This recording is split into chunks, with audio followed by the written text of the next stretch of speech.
Every year, our neighborhood had a Christmas lights competition. The Johnsons always won with their dazzling display.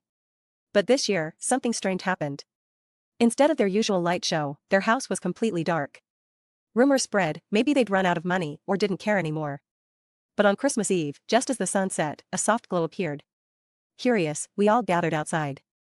The Johnsons had decorated a single tree in their yard, with strings of handmade ornaments and a sign, "Our Christmas gift to you, join us for cocoa and carols." Instead of competing, they brought the whole neighborhood together.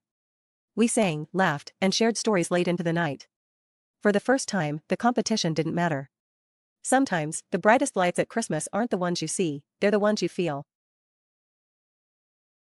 In the bustling North Pole, a little elf named Jingle was always up to something. Unlike the other elves who worked hard making toys, Jingle loved to play tricks. One day, Santa called all the elves together and told, "We're on a tight schedule, the sleigh leaves tomorrow night." Sparkle the head elf said, "Don't worry Santa, we're ahead of schedule." Jingle decided he'd make things fun while they worked. As the elves painted toy trains, Jingle swapped the black paint for pink. He replaced Teddy one with a snowman. Sparkle scolded Jingle, saying, "Your tricks are slowing us down." "It's just for laughs," Jingle said. That night, when the workshop was quiet, Jingle noticed Santa's list on the table. It was filled with names of children. Jingle paused. He realized, what if my tricks ruin Christmas? Jingle stayed up all night fixing the messes he'd made. The next morning, the elves were surprised. Jingle apologized for all the pranks and said he just wanted to make things fun, but he didn't mean to slow them down. Santa clapped Jingle on the back end. As the sleigh was packed, Santa asked Jingle would he ride with him. For the first time, Jingle felt the true magic of Christmas, not just in his tricks, but in bringing happiness to others. In the cozy town of Hollybrook, Christmas was everyone's favorite time of year. Emma, a 8-year-old girl, asked her mom, "Is Christmas just about getting presents?" Her mom said it is about sharing love and joy. Sometimes the best gift is when you give, not when you receive. Emma thought about this as she walked home from school that S when she spotted a boy sitting on a bench, shivering. Emma recognized him. His name was Max and he had just moved to town. She went to him and said, "Why are you here in the cold?" Max said, "I was hoping to see Santa, but I don't have warm clothes." Emma thought, and she ran home. She found a scarf, a pair of mittens and hat. She wrapped them up in festive paper. Handing package to Max, saying, "A little early Christmas gift." Max's eyes widened as he opened the gift and said, "Thank you, this is the best gift ever." But Emma wasn't done yet. That evening she asked her parents if they could help make Christmas brighter for Max and his family.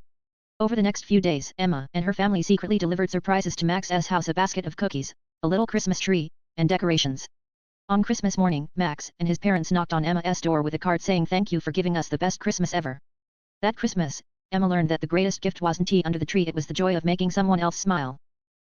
In a cozy little town, a girl named Era eagerly awaited Christmas. Era loved most was the Christmas Wish Journal, a magical book passed down through generations in her family. Legend said that anyone who wrote a wish and truly believed in its magic would see their wish come true. This year Era had a special wish.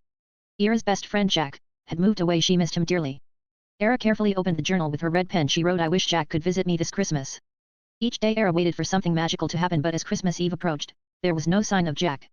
By the afternoon of Christmas Eve, Era felt discouraged. Maybe the journal wasn't magical after all. She decided to distract herself by helping her neighbors who were hosting a Christmas dinner. As the hall filled with laughter, Era smiled, feeling a little better.